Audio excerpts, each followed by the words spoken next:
Hello and welcome to Do It Yourself channel. Today I will show you where to find the option and how to manually set up a date in Samsung Galaxy S24 Plus. So where to look for our date options? First we need to go to settings. Then in settings we are looking for general management options. And here we have date and time menu. And by default our date and time is set to the automatic mode. So if you want to change or set up manual date or time, we need to first turn this option off, and now we can select the date that we want from here and then tap done. So as you can see, days, months, etc., then done. And now our date has been changed.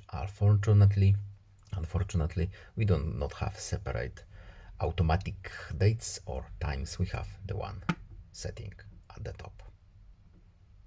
That's all. I hope this video is helpful to you. Please leave a like and subscribe. Have a nice day and see you in the next video. Bye.